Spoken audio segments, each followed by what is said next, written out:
Okay, good morning po sa ating lahat. Sa biyaya ng Lord Jesus, daratnan kayo ng mensaheng ito na nasa mabuting kalagayan. Good morning po. Pag-aralan po natin ngayon yung Apokalipsis, Kapitulo 16. Ito po ay ang puot ng Diyos. Ito yung mangkok ng puot ng Diyos. Alam niyo po ba ang mangkok na ito ng puot ng Diyos ay mararanasan pa po sa Great Tribulation? Great Tribulation kasi meron pong tinatawag na buong tribulation period ng buong 7 years na singkad. Okay? Pero yung huling kabanata nun, yung huling parte nun, ito po yung tinatawag na Great Tribulation. Right now, Tagalog na Biblia ang ating gagamitin para mabigyang linaw natin ito. Okay? Patunayan natin na wala pa sa tribulation ng mundo sapagkat ang mga daranasin sa panahon ngayon napakahirap po talaga. Hindi kakayanin ng kahit na sino. Okay? Sa panahon ngayon. At talagang malalaman nyo sa pag-aaral na ito na hindi isusuong ng Panginoong Hesukristo ang kanyang iglesia o ang kanyang church, ang kanyang bride dito sa ganito katinding kapighatian na daranasin ng mundo. Okay? Meron po tayong 4 na talata. Okay? 4 lang po kasi masyadong mahaba itong 16 ng Apokalipsis na ito.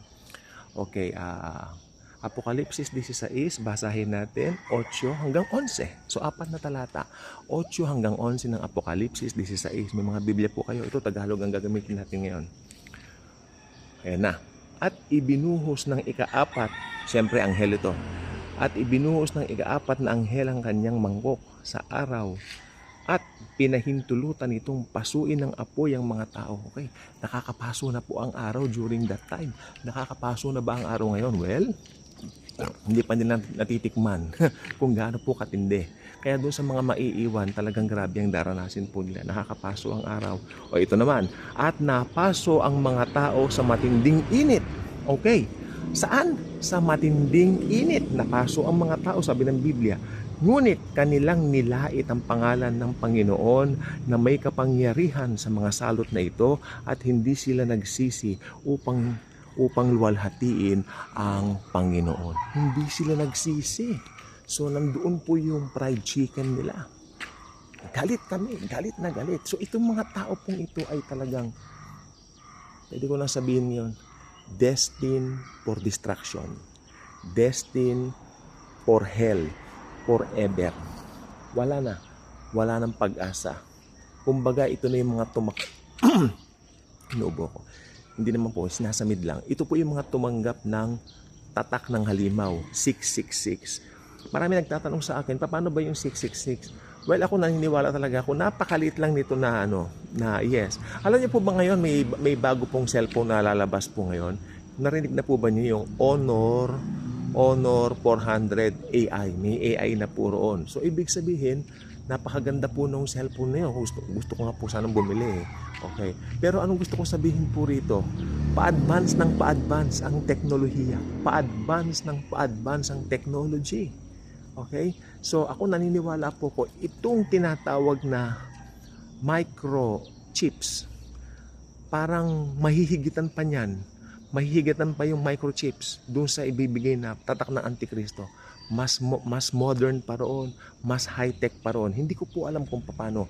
Pero ito po, sabi ng Biblia, ay may tatak ng halimaw. Gamitin ng katalinuhan, kwentahin ang pangalan, sabi niya, 666, 6. 6. 6. 6. 6.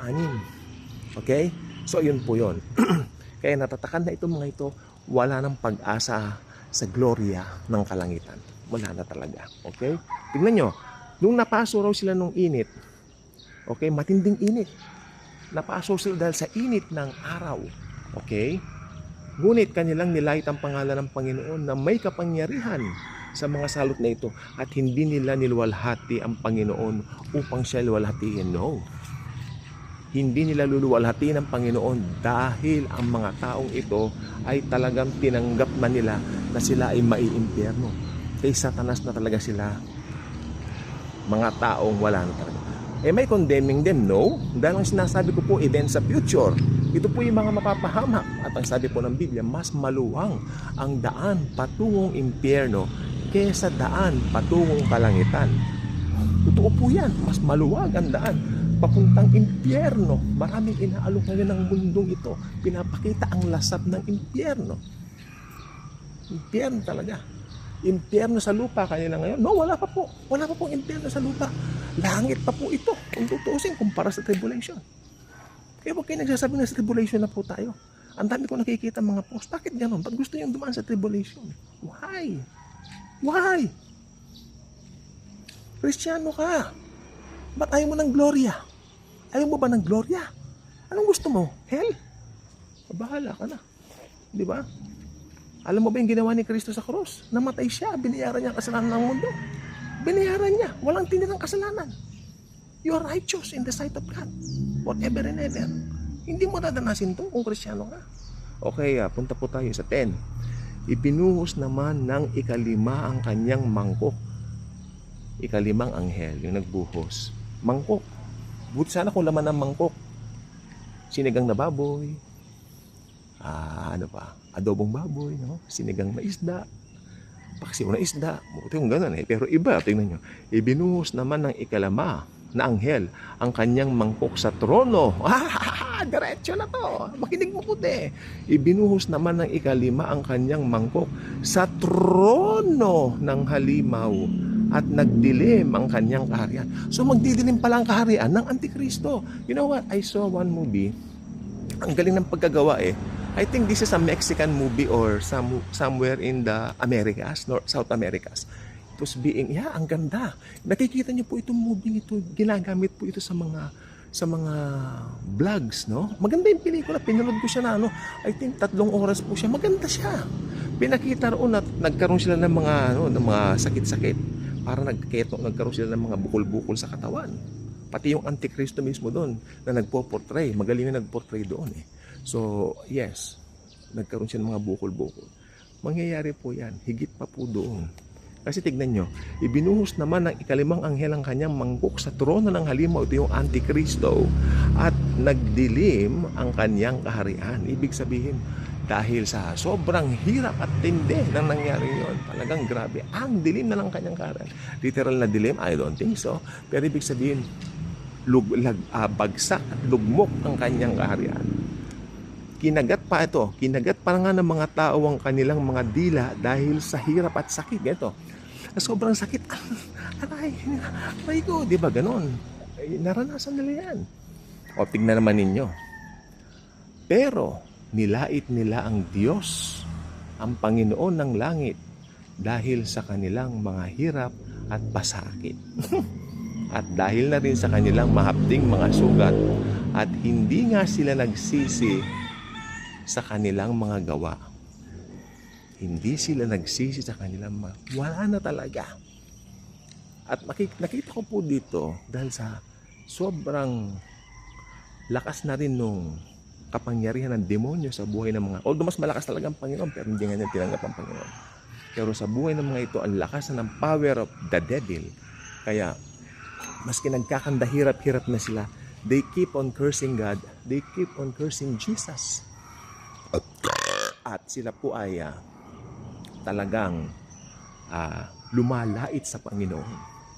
Hindi na nila alam ang kanilang ginagawa. I don't think so. Naniniwala ko choice nila na ang Panginoon ay lait-laitin nila. Hindi nila alam na ang Panginoon pwede silang pagalingin sa isang igla. Pero mas pinili nila ang dilim, sabi ng Biblia, kumpara sa liwanag ni Kristo. Nasa Korinto po yan. Effective din po sa kanila yan. Hindi lang po sa church age yun. Dahil ang salita ng Diyos ay para sa lahat. Para sa lahat ng panahon, hindi nagbabago. So yan. Basahin niyo po itong Apokalipsis 16 sapagkat pagkaganda-ganda po nito, makikita po ninyo rito yung end times. Ilang beses ko na po nabasa ang Book of Revelation ng paulit-ulit. Pero kada basa ko, lagi may bagong mga revelasyon ang Lord na pinapakita. Ito po, dahil Bibliang Tagalog ng ginamit ko, dahil para ito po ay atin pong ma-present po ng tama. Okay? Ayan po. So, thank you Jesus sa magandang umaga nito. Magandang umaga rin po sa ating lahat.